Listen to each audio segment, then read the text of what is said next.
大家好，歡迎收睇德心長者學院所製作嘅智能手機進階學堂影片。本堂內容係教授你個人電郵設置。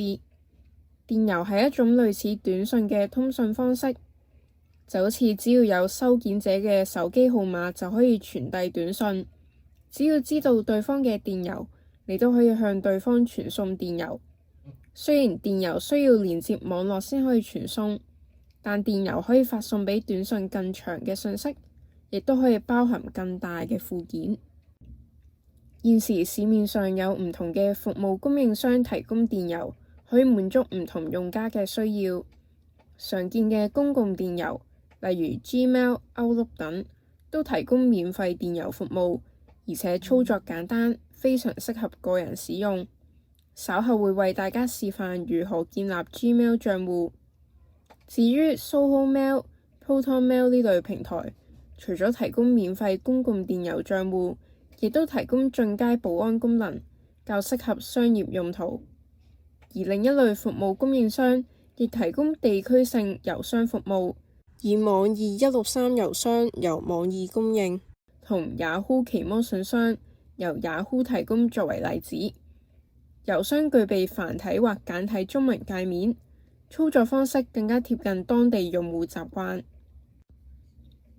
目前主流嘅個人電郵帳戶主要為 Gmail 同 Outlook。Gmail 由 Google 提供，擁有全球最多用戶。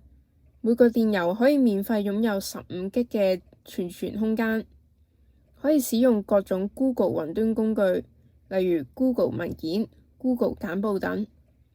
而 Outlook 則係微軟 Microsoft 嘅產品，界面簡潔專業，亦都可以配合 Microsoft Office 嘅程式，例如 Word、Excel、行事曆使用。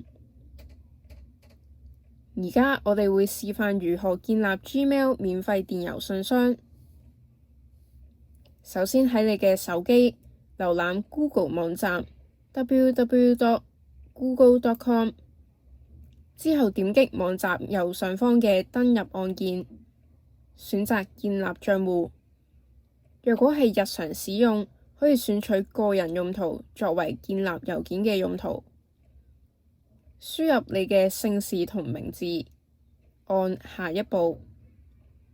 再輸入你嘅出生日期同性別，按下一步。Gmail 會根據你輸入嘅資料，提供2個可用電郵地址俾你選擇。若果你覺得電郵地址適合嘅話，可以選取該電郵地址並點下一步。或者你想自定一個電郵地址，可以選擇自行建立 Gmail 地址選項，並喺選項下方輸入你想建立嘅電郵名稱，再按下一步。需要留意嘅係，Gmail 係一個全球使用嘅電郵服務，有數以億計嘅用戶，因此某啲常見嘅名字，例如 johnchan@gmail.com， 好可能已經被其他人用咗。如果你見到呢個使用名稱已有人使用，請試試其他名字呢個信息嘅時候，你需要稍作修改，例如加上數字或其他字母，令佢變成一個獨一無二嘅電郵地址。切勿將密碼、身份證號碼、電話號碼或者其他個人敏感資料作為電郵名稱嘅一部分，以免造成資料外泄。跟住落嚟就係建立一個安全強度高嘅密碼。我哋建議設定密碼需要由至少12個字元組成，混合大小寫字母、數字同符號。此外，亦應該避免使用生日、姓名等容易被猜測嘅資訊。另外，亦最好每3至6個月就更換一次密碼。喺密碼欄位輸入你擬定嘅密碼，然後再喺確認欄位再次輸入相同嘅密碼。注意，你需要喺呢2個欄位輸入完全一樣嘅密碼，系統先會俾你繼續下一步設定。你可以按顯示密碼方格檢查有冇打錯密碼。完成後按下一步。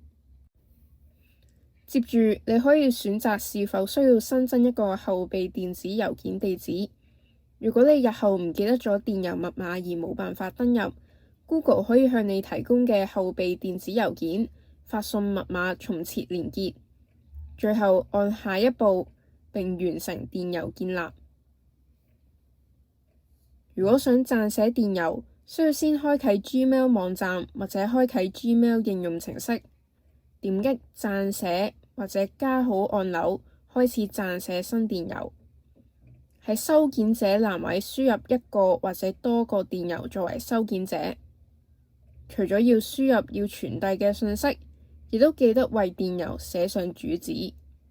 而右上角嘅萬字嘅標示可以新增唔同嘅附件，例如圖片、影片等等。同短信一樣，電郵都可以選擇定時傳送。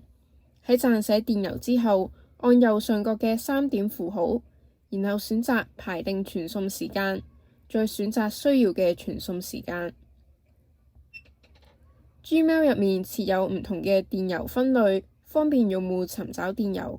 例如社交媒體嘅電郵會被系統自動標籤為社交，你亦都可以自己建立新嘅電郵分類。